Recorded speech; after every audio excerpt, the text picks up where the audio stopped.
आज हम फिर से यहाँ पर हिम्स मेरठ में मौजूद है, जिसे एशिया का इंटीग्रेटेड 1000 बेड वाला हॉस्पिटल भी कहा जाता है।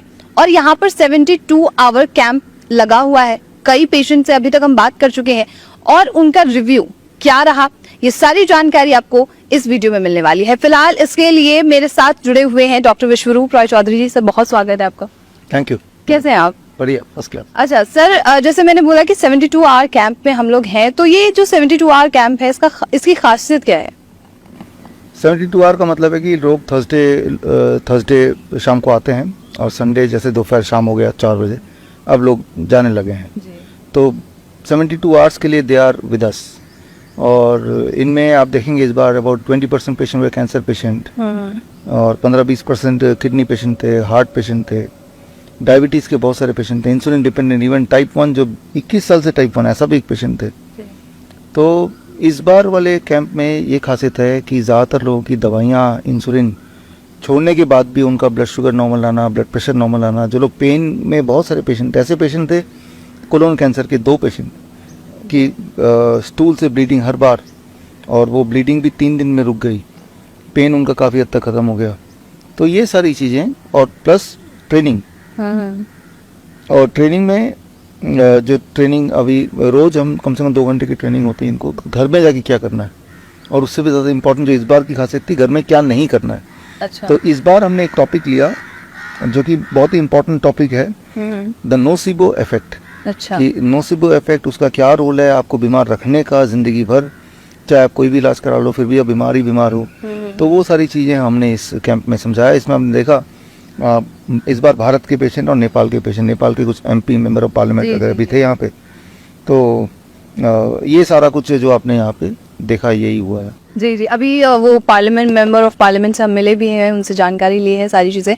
अच्छा सर, ये जो आपने नोसिबो इफेक्ट बताया, ये क्या चीज़ है? नोसिबो इफेक्ट मतलब साइंटिफिकली एक टर्म है नोसिबो इफेक्ट, कि अगर आप लगातार बीमारी के बारे में चिंता करते रहते हैं, मान लो पेट दर्द है, उसी कारण चिंता कर रहे हैं, पेट दर्द है क्यों है, कैसे है, तो आपका ध्यान जिस तरफ है उसी चीज़ को प्रोत्साहन मिलेगी और फलने फूलने का। मतलब वो आप कंट्रीब्यूट कर रहे हैं पेट के दर्द को बढ़ाने में। किसी को बॉडी पेन है वही सोचता रहता है, कोई बार बार वो डायग्नोस्टिक को देखता रहता है, हर एक को दिखाता रहता है कि देखो मेरा HDL इतना है, मेरा कोलेस्ट्रॉल इतना है।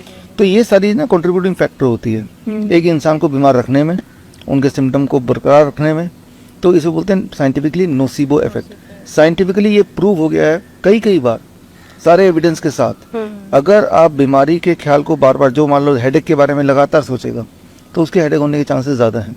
वही इंसान किसी एक दिन व्यस्त हो जाता है अपने किसी काम में, उसके दोस्त आ जाते हैं मान लो, या कोई ऐसा काम पेंटिंग जो उसको बहुत पसंद था उसमें, तो उसी दिन आप देखेंगे कि उस पेशेंट का जो कंप्लेन है, हेडेक की कंप्लेन या जो भी उसको दर्द है उसकी कंप्लेन, वो कम होने लगती है। वो लिटरली कम हो जाता है, वो एक्चुअली कम होता है।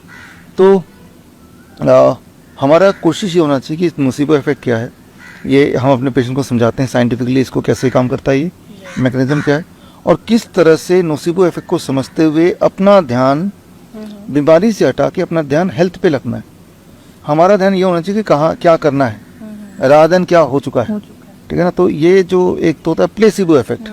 प्लेसिबो इफेक्ट मतलब एक दवाई अपने लिए, वो दवाई कुछ भी नहीं है, लेकिन क्योंकि आप दवाई ले रहे हैं और आपको लगता है कि मैंने दवाई लिया तो मैं ठीक होऊंगा, तो वो एक फैक्टर है जिससे आप ठीक होते हैं। इसका उल्टा होता है नोसिबो इफेक्ट, प्लेसिबो नोसिबो। तो इन दोनों का ही रोल है, आपके बॉडी की जो भी स्थिति है अच्छी बुरी, उसमें इन दोनों का भी रोल है। तो इसका जो पीछे का साइंस है, ठीक है ना, वो सारा कुछ हमने that is part of the 72 hour programme. क्योंकि आपने देखा भी होगा हमारे प्रोग्राम में, या फॉर दैट मैटर जब भी पेशेंट को मौका मिलता है, बार बार अपना बीमारी की तरफ ध्यान दिलाते हैं। रात दिन इस पे ध्यान दिलाने के लिए कि भाई क्या करेंगे ठीक हो जाए, ध्यान उस पे कि क्या है अभी स्थिति। तो ध्यान यहाँ से वहाँ हटाने की जरूरत है ताकि वहाँ तक पेशेंट को लाया जाए। ये सारे में that is what is called nocebo effect. इसे हम एक तरीके से कह सकते हैं कि डिस्ट्रैक्ट होना, चीजों को जो चीज है उस प्रॉब्लम से डिस्ट्रैक्ट करना अपने आप को। हाँ, जो प्रॉब्लम है, प्रॉब्लम में अगर प्रॉब्लम है या नहीं है, अगर प्रॉब्लम अगर इमेजिनरी होती है, राइट, पेशेंट को यूं ही लगता है कि मैं मर जाऊंगा। ऐसे बहुत सारे पेशेंट आए कि वो डर लगता है कि मेरी धड़कन अचानक रुक सकती है, कोई कारण नहीं है लेकिन दिमाग में है। जब ऐसा दिमाग में होगा तो उसकी जो हार्ट बीट है वो इरेगुलर होगी, ठीक है ना। जब वो इरेगुलर होगी तो जाहिर सी बात है उसका उसे फियर क्रिएट होगा, उसकी ब्रीदिंग पैटर्न एबनॉर्मल होगा, उसकी वीकनेस आएगी। तो देखिए one leads to other, ultimately वो बीमार रहने लगेगा। फिर कुछ दिन बाद उसको लगेगा देखो जो मैं सोच रहा हूँ ना वो उसी तरफ बढ़ रहा हूँ कि मुझे मेरी अचानक किसी दिन मैं सोऊं और उठूं ही ना। तो इस तरह say that is what is called nocebo effect, कि अपने दिमाग में बिठा लेना कि मैं अब जीऊँगा नहीं ज़्यादा या मैं बीमारी रहूँगा। ये जब हम बिठा, जैसे मान लो डर है, जी जी एग्जाम्पल के तौर पर बोल रहा हूँ, मान लो आप अपना ब्लड शुगर चेक कीजिए, एक डरावनी मूवी देखिए, बहुत डरावनी मूवी, उसके बाद दोबारा ब्लड शुगर चेक कीजिए 3 घंटे बाद। मूवी देखा और चेक किया, आप देखेंगे डरावनी मूवी देखने के बाद बिना कुछ खाए पे आपका ब्लड शुगर 50 बढ़ जाएगा। तो ये क्या है? Nocebo effect. पता है कि वो भूत आके हमें मारेगा नहीं, लेकिन दिमाग में इमेजिनेशन में कि ऐसा हो भी सकता है, ये जो थॉट है इसका इम्पैक्ट आपके ब्लड शुगर को बढ़ाने में। मान लो अचानक यहाँ से सांप आ जाता है, हालांकि आपको काटा नहीं, लेकिन ये सोच कि सांप यहाँ बैठा है, हमारा हार्ट बीट बढ़ेगा, हमारा ब्लड प्रेशर चेक करेंगे तो पल्स चेक करेंगे बढ़ा होगा। तो आप ये समझ रहे हैं कि हमारी जो लगातार सोच है उसका एक कनेक्शन है हमारे बॉडी के मेटाबॉलिज्म से, बॉडी के हर केमिकल एक्टिविटी से। तो नेगेटिव सोच, बीमारी की तरफ फोकस, ये सारी बीमारी को पकड़ के रखती है। तो दैट इज नोसिबो इफेक्ट। इसी चीज़ को हमने अलग अलग तरीके से साइंटिफिकली प्रूव किया अपने सेमिनार में, ताकि लोगों का ध्यान सही जगह पे जाए। जब तक वो ध्यान नहीं जाएगा तब तक वो पूरी तरह से ठीक नहीं हो पाएंगे। नहीं हो पाएगा। यहाँ पे एक चीज ये जानकारी है कि ये थॉट बिकम योर एक्शन, जो एक्शन हो रहा है वो आपके सोच से निकल के आया है। यहाँ हिम्स में जो कहा जाता है कि आपको यहाँ आने की जरूरत नहीं है, मैंने जैसे पेशेंट से भी सुबह बात की तो यहाँ पे वो बोलती है कि मुझे कॉल करके ये बोला गया कि आपको यहाँ आने की जरूरत नहीं, आप घर पे ठीक हो सकते हैं। तो ये एक बहुत अच्छी बात है, पेशेंट के अंदर पॉजिटिव चीज देखने के लिए मिलती है। सर, दर्शकों के लिए जो व्यूअर्स हमारे देख रहे हैं उनके लिए आपका क्या मैसेज है?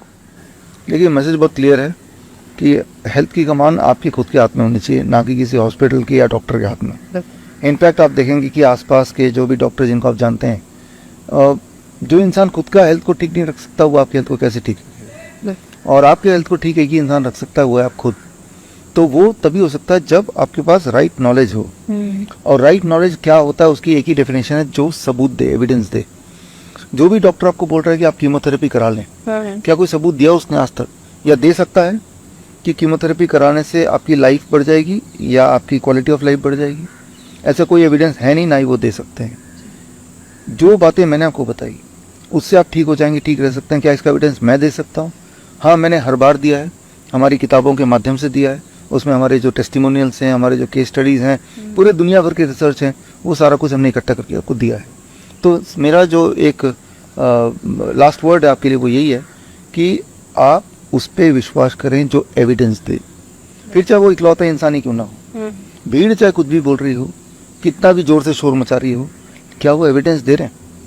अगर कोई बोल रहा है पैरासीटामोल खा लो बुखार कम करने के लिए, तो क्या कोई एविडेंस दे रहे हैं इससे आपकी जो इन्फेक्शन है वो जल्दी खत्म हो जाएगा या उसमें रिलीफ और अच्छी तरह मिल जाएगा? तो एविडेंस माने, ना कि कोई कितना जोर से बोल रहा है उसको माने, कितनी बड़े बिल्डिंग में बैठा उसको माने, सिर्फ जो सबूत दे रहा है उसको माने। इसीलिए शुरू से हमारी कोशिश है कि जो भी मैं बताता हूँ उसका साइंटिफिक एविडेंस देता हूँ, उसका लॉजिकल एक्सप्लेनेशन देता हूँ। और सबसे इंटरेस्टिंग इंपॉर्टेंट बात, वो ऐसी बातें होती हैं जो आप मुझसे मिले बगैर, हमारे हॉस्पिटल में आए बगैर आप घर पे ही कर पाएँ। राइट। तो यानी कि क्लियर है कि हेल्थ को सही रखने के लिए किसी दवा, किसी इंजेक्शन, किसी सर्जरी की आवश्यकता नहीं है, बल्कि इनसे बचें। और उसके लिए सिर्फ और सिर्फ ज़रूरी है राइट नॉलेज की। राइट नॉलेज वो होती है जो एविडेंस के साथ पैक्ड होती है। बहुत शुक्रिया सर आपका हमसे बात करने के लिए, एक नई चीज़ हमारे दर्शकों को जानकारी देने के लिए। Thank you so much.